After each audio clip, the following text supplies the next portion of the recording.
Isa pong mapagpalang umaga ang nais ko pong ipaabot sa ating mga kapatid dyan sa UCCP San Pedro, Tunasan. Kumusta po kayo? At alam natin na nagpapatuloy po ang mga pagsubok na ating pinagdaraanan, lalong-lalo na po dito po sa COVID-19 pandemic. Sana po sa ating kongregasyon dyan ay wala naman pong natatamaan ng virus na ito, at hindi lamang po itong virus na ito ating inaalala, kundi maging yung mga kababayan natin, mga kapatid natin na nagkasakit, yung pong mga nawalan ng trabaho, ngayon hirap po sa usapin ng hanap buhay at pangkabuhayan. At mabuti naman po ay yung mga estudyante natin, mga bata, nagpatuloy na po yung kanilang pag-aaral sa tinatawag na blended learning, at sana po ay nag-a-adjust po ang mga guro at maging ang ating mga bata. At hindi lamang po yan, maging sa mga gawain ng iglesia, talagang ang tagal po na walang mga pagtitipon, pero salamat naman kahit na pa ilan-ilan ay binibigyan ng pagkakataon ng mga kapatid na makapagtipon sa loob ng mga bahay-sambahan. At naway ipagpatuloy po natin maging sa atin pong mga personal na paraan yung pong ating pagbubulay sa salita ng Diyos, at maging sa ating panalanginan. At isa pong karangalan po sa akin na makapagbahagi ng salita ng Diyos sa ating gawain ngayon. Ngayon po ay pinagdiriwang po natin ang United Churchmen Sunday o UCM Sunday sa buong UCCP. Alam po ninyo, malapit po sa puso ko ang UCM, kaya kung inyo pong natatandaan, noong pong ang presidente ng UCM ng komperensya ay si kapatid na Joel Haranilla, nagkatulungan po kami, at isa po sa naging gawain na napasimulan noon ay ang Octomens Fest. Ngayon po, October na naman po. So actually po ngayon, mamayang hapon, 2:00, meron pong Octomens Fest via Zoom. Nako, ano kayang kasasapitan nito. Pero mamaya po, pwede ninyong i-text si kapatid na James Mante, ang presidente ng UCM ng komperensya, o kahit na si pastor, matulungan kayo para malaman po yung link kung paano kayo makakabahagi sa atin pong Zoom na Octomens Fest 2020 sa panahon ng pandemic. Wow! Ngayon po, nung pong ako'y anyayahan ni Pastor Noel, isa po sa mga batang pastor natin yan, alalayan at i-encourage po natin siya, kasi si Pastor Noel po, nung ako po ay conference minister ng Southeast Luzon Conference, siya po ay nagpapasimula sa kanyang pag-aaral, paghahanda sa Silliman University. Taga Pigibara po yan, UCCP Pigibara, at taal na disipulos po yan. Pareho po kami. Sabi niya, Pastor, pwede bang mag-preach ka dun sa UCCP San Pedro, Tunasan? Ay, nako.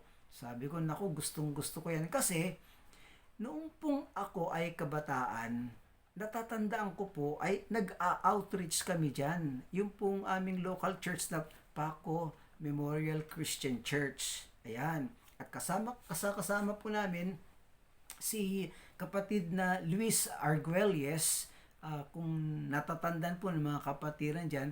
At kasama ko rin yung aking kasama sa young people ng Paco, si Sister Hermie de la Cruz, si Ka Luis po sa mga katandaan, ako sa kabataan, at si Sister Hermie naman ay sa mga bata. Ayun. Kaya, di ba, meron pang tren yan, Kasi mula sa Paco, sasakay kami ng tren hanggang dyan sa San Pedro. Ayun.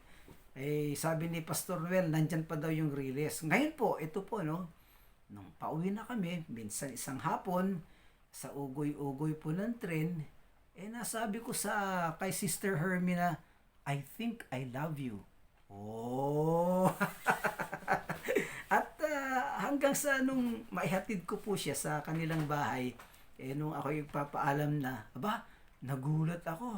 Kasi Hinalikan ba naman ako sa pisngi? Sa simula po yun, alam ko na, on na kami. Sa lengguwahe po ng mga kabataan, mag-on na pala kami. At sa awa po ng Panginoon, kwan po yun, 1973 siguro yun, hanggang ngayon po, kami pa rin. 43 years po na mag-asawa po kami at kanya pong pinanindigan ang isang ministeryo na palagay ko hindi pwedeng gampanan ng kahit na basta sino-sino na lang, yung pong kanyang pagiging pastor's wife. At ako po ay nagpapasalamat sa Panginoon. Binigyan po niya ako ng isang may bahay, katuwang hindi lamang sa pamilya, kundi sa paglilingkod sa ating Panginoon.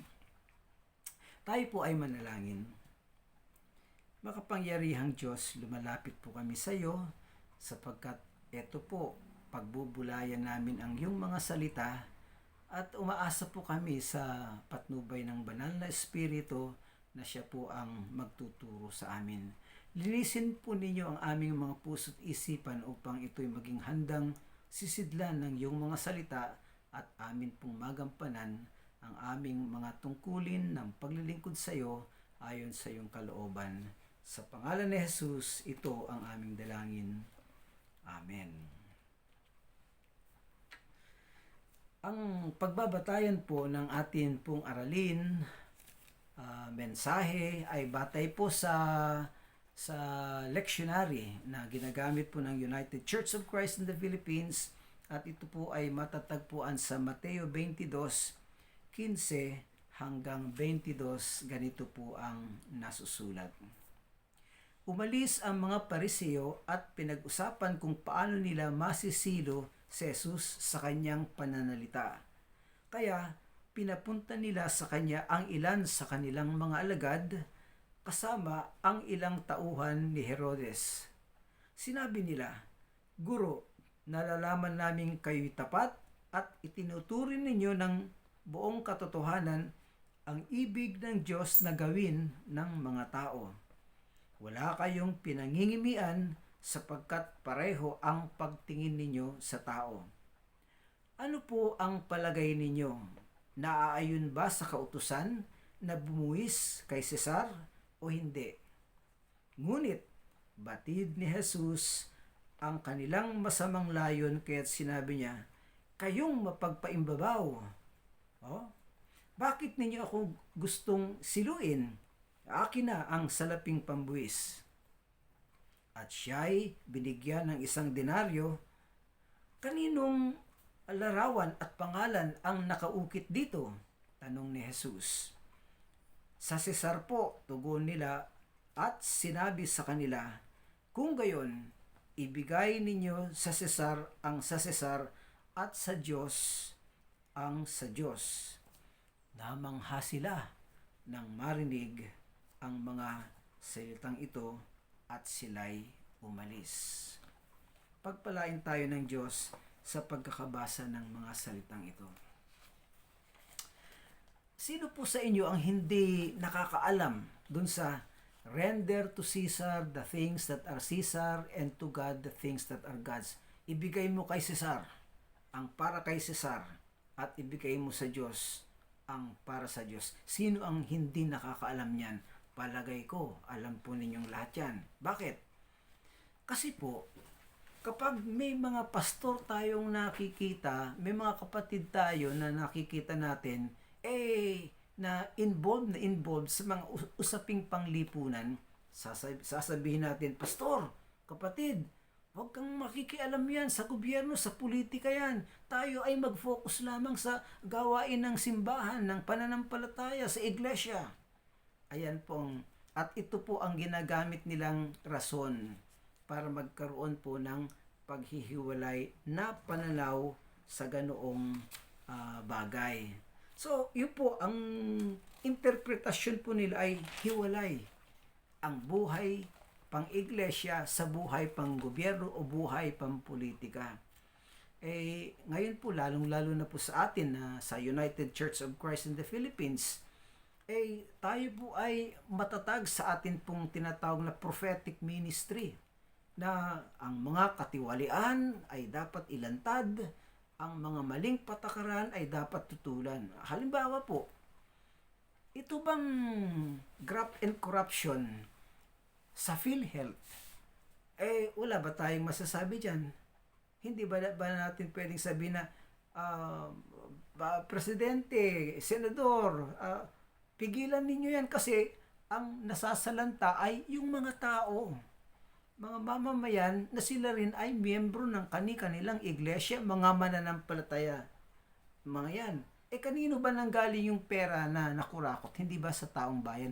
Nasaan ang hustisya? Wala ba tayong sasabihin na ganun? Kaya nga po, makikita po natin na dito sa halimbawang ito, dapat nating suriin. Alalahanin po natin mga kapatid, na lumabas ang usaping ito sa layunin ng mga Pariseo na mabitag si Jesus. Hindi po yung para may matutunan sila.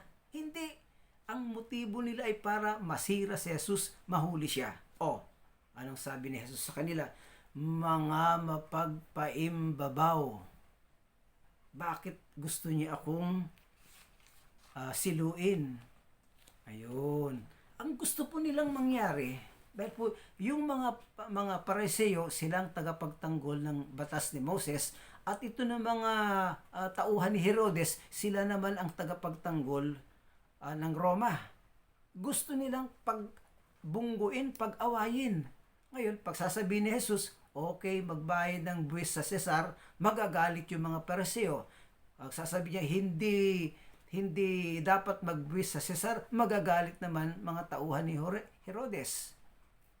Ayun.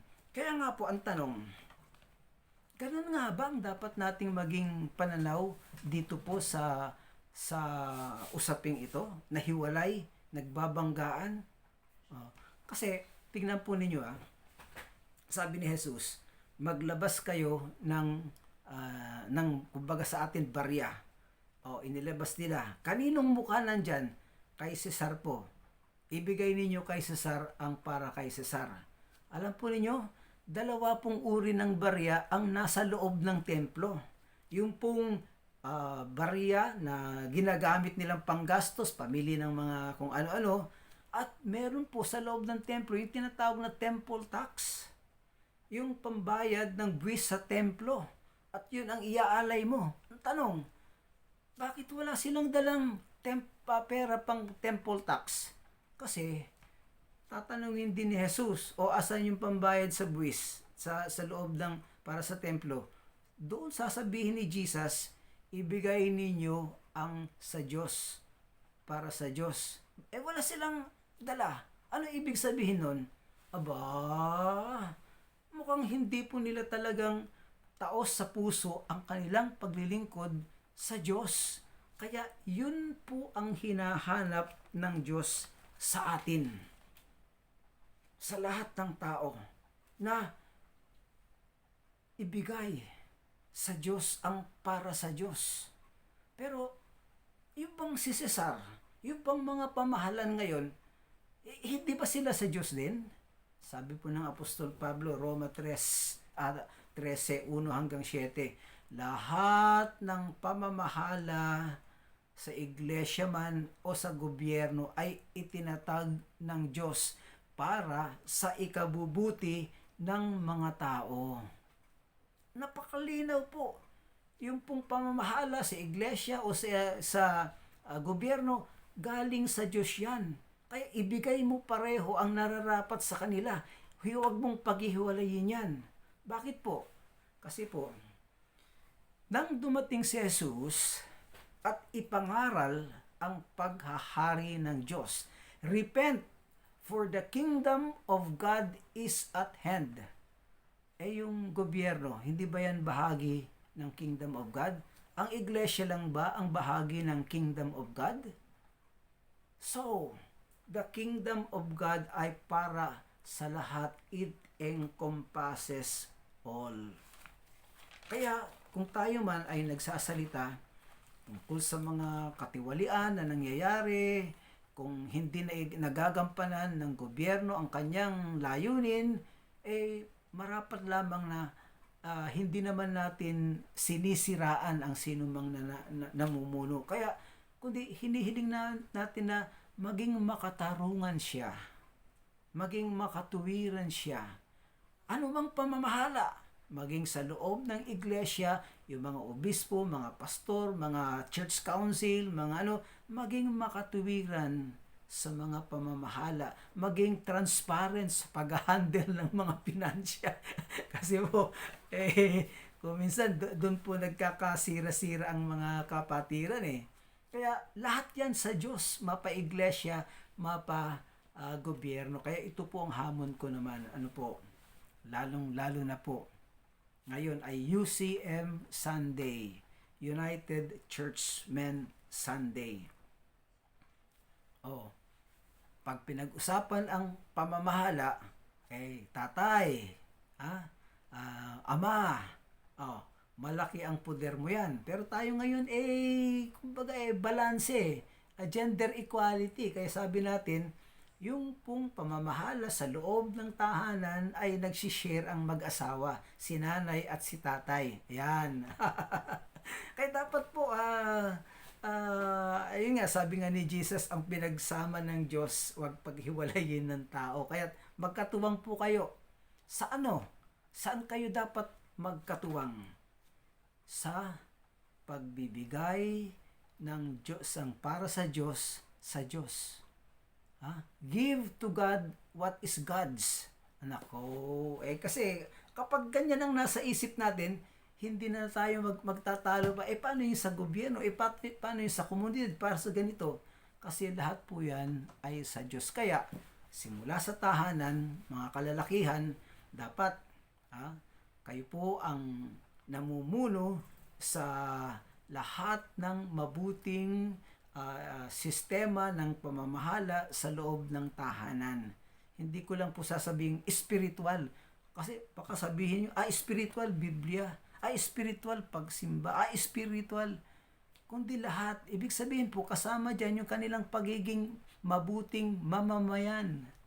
Yung kanilang pagiging mabuting kapitbahay. Yung pong mga anak natin, inilalayo natin sila sa droga, sa mga masasamang impluensya, sa mga bagay na hindi dapat makita sa isang Kristiyanong pamilya na pinamamahalaan ng isang Kristiyanong ama at ng isang Kristiyanong ina at mga Kristiyanong magulang, mga Kristiyanong ate, kuya, at napakalaki po ng papel na ginagampanan ng ating mga kalalakihan kasi traditionally po sa ating mga Pilipino, ama ng tahanan, haligi ng tahanan. At ang ina ay ilaw. At least meron pong parehong tungkulin. Kaya nga po, kung babalikan po natin, dapat maging buo ang ating pananaw. Kung ang layunin ng Pariseo at mga Herodiano ay pag-awayin ang batas ni Moses, yung kautusan, napansin po niyo, at ang batas ng imperyo, yan pong layunin nila, iipitin nila si Jesus dyan. Kaya kung minsan po tayo, dahil sa ganong paniniwala, naiipit din po tayo. Ayaw nating mapagbintangan na, si pastor, si kapatid, nagiging rebelde na siya. Kasi kinikriticize niya ang mga patakaran ng gobyerno. Ay hindi po ganun. Kung ginagawa po natin yan, ay sapagkat yan ay sa Diyos.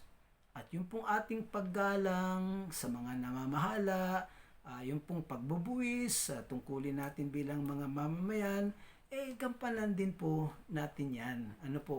At ang layunin po natin dito ay tayo po'y maging mabuting mamamayan ng bansang Pilipinas na ating kinabibilangan at maging mabuting mamamayan sa kaharian ng Diyos.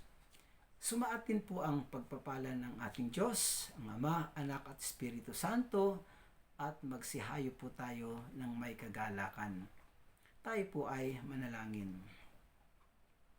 Panginoon, maraming salamat po na nilikha ninyo kami na buo. Meron po kaming kaluluwa, meron po kaming katawan, meron po kaming espiritu, at ang aming buong pagkatao ang dapat po namin gamitin sa paglilingkod sa iyo.